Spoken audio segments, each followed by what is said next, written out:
Hello, I'm Richard Vobes, the Bald Explorer, out on another investigation. And today I'm in West Hoathly and I've been joined by Ringer Ollie. Hello, Ringer Ollie. Good afternoon. Can I call you Ollie? Yes, you can. Yes. Hello there. Ringer Ollie, we've had you on the channel, I think on 3 different videos so far.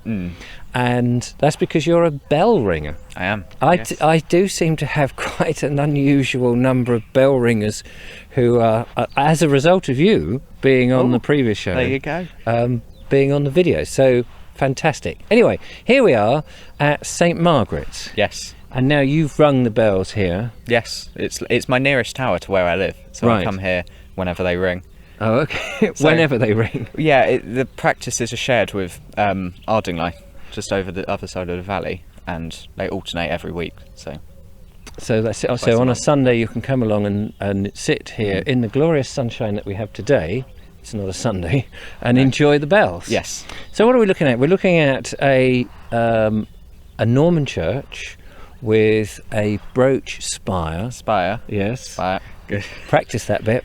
With wonderful shingles on the top. 15th century by the according to the blurb on the inside of the church. Surprised it didn't lose any. We had a large storm a couple of days ago. Oh, did you? And Highbrook lost, which is just the parish which it's twinned with, lost about 20 shingles, and the flagpole fell over. Oh gosh. So this one, we are perched up high, we should say that. So we're in East Sussex and we are perched up quite high, close to Ardingly. Yes. And I'm trying to think where it is. It's like midway between Haywards Heath and East Grinstead, if you know where those are. It's like midway in line with it.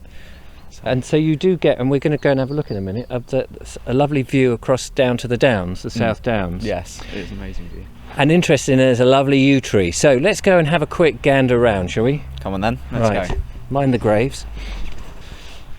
So I have to come and have a look at the yew tree, Ollie. Are you into trees? Not particularly. Well, I don't go around and go, oh, look at that. But I know yew trees are quite a big thing in churchyards. Certainly in churchyards, and I mean this is the girth on this tree. They say something like if you can get 3 people around, I don't know, it's about 1,000 years or something ridiculous.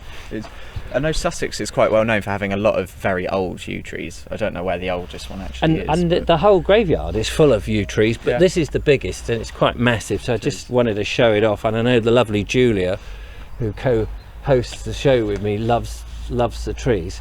But yeah, we don't know how old it is, but it could be 500, it could be 900, could be older than the church. Possibly. Let's go and have a look at the view, because I think the view's worth looking at, and then we'll concentrate on the church. Wow. This is a view. It is amazing. Now, not every church that I go to, I mean, a lot of churches are on the hill or on the highest point, but they don't all have terrific view across, and actually if it weren't for the trees here you'd get that view right down to the Downs. Yeah, it is an amazing view. I know it's quite well known for its sloped. It does drop down though, doesn't it? Quite a lot. Guy down there having his own personal funeral service, a cremation or whatever, but yeah, it drops down quite a lot. And it's amazing that the graveyard actually extends as far as it does. Yes, I think it's quite a popular church because it's just so scenic. It's amazing. Yes, if you're going to be buried or have your ashes scattered, what a lovely place. But I feel that this is all just, whetting the appetite. We ought to get up into the church and have a look at some of the interesting features. Yes. And you can tell us more about your ringing.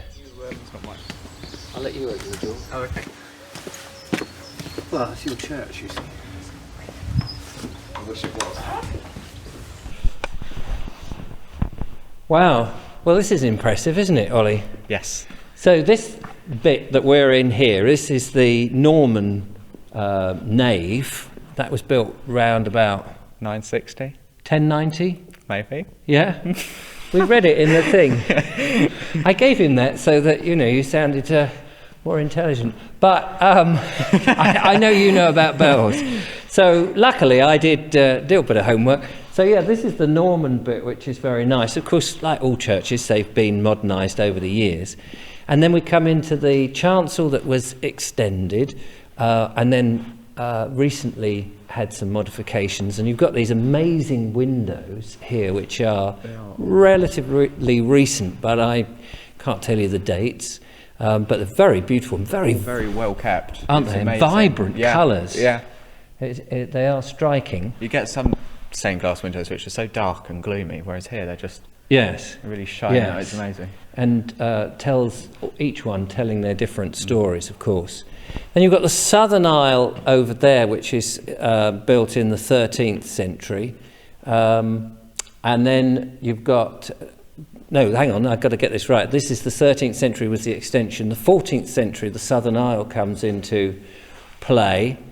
Thanks. And then the 15th century, the terrific bell tower goes up, which, of course, this is where you come in, not in the 15th century, but you come in and you ring the bells. Yes. Now, tell me, churches and bell ringing, does it change much to the different bells, the towers, and that sort of thing? Over time it has changed. The ways of ringing have developed into the part we have the traditionally English way we ring now. Right. Towers, most towers, if they have bells in it, they'll be rung the same way, yes. Unless they're hung differently. But here you ring by means of rope and wheel, and you just spin them 360 degrees to get chimes out of them, and you time it all perfectly. So hopefully it sounds nice. Yes. If we're doing it right. But I mean, you have different bells that give you a different sound from different churches. Yes, a lot of towers, like you've got the tenor bell of, if there's a peal of 8 bells, say the tenor bell will be the hour bell, strikes every hour for the clock if it has one, and then a lighter bell normally is a chiming bell for a service, and I'll show you that upstairs in a minute. So now at the back here you've got the remnants of the old bell. Do you know, the old clock rather, do you know when that comes from? I'm not sure. I know recently-ish it was taken out, right, and it's all made electric. So there's just, I'll show you in the box upstairs in the ring room. It's like a motor, and everything's just electric. It really takes the soul out of the church, I think. Yeah, no, of course it does. Yeah, and you're not doing it by hand. But so we're going to run up the stairs because in a minute, apparently, the bell is going to chime. She's going to go up to the bell tower now. Let's see. Here it is.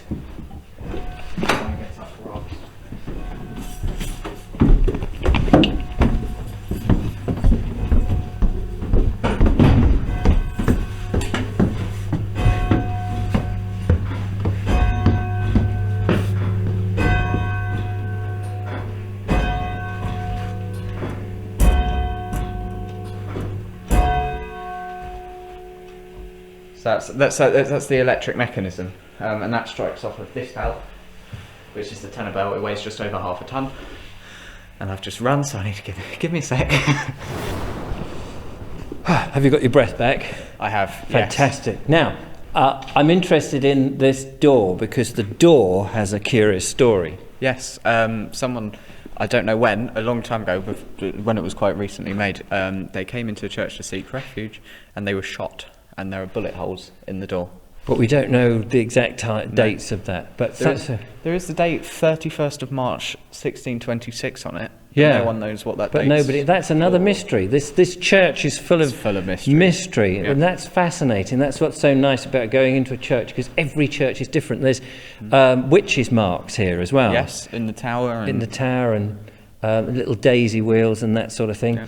Yeah. You've got on the wall there a brass plaque of a woman called Anne Tree. Do you know who she is? I'm not sure. She was the Sussex martyr, and she died in 1556. Oh, right.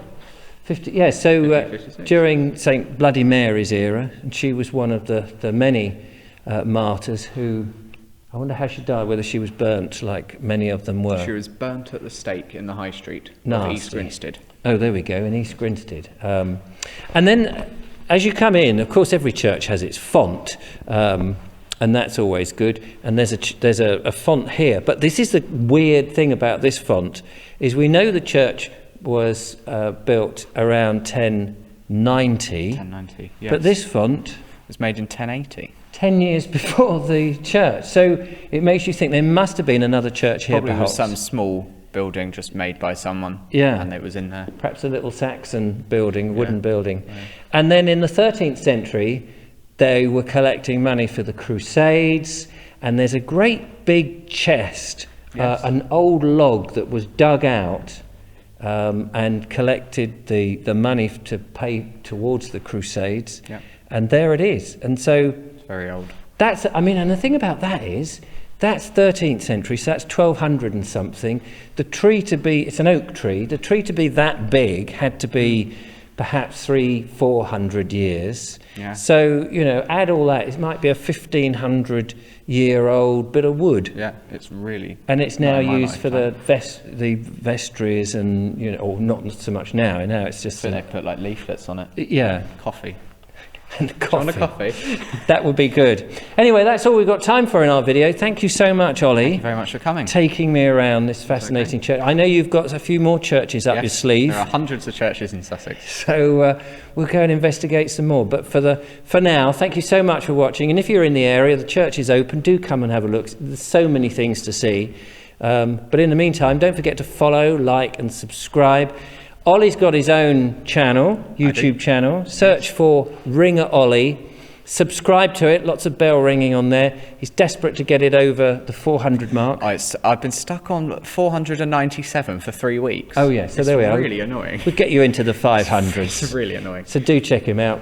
Give us a thumbs up and I'll see you on the next one. Thanks so much, Ollie. Thank you very much for coming. Thank you. Take care. Bye-bye. Bye-bye.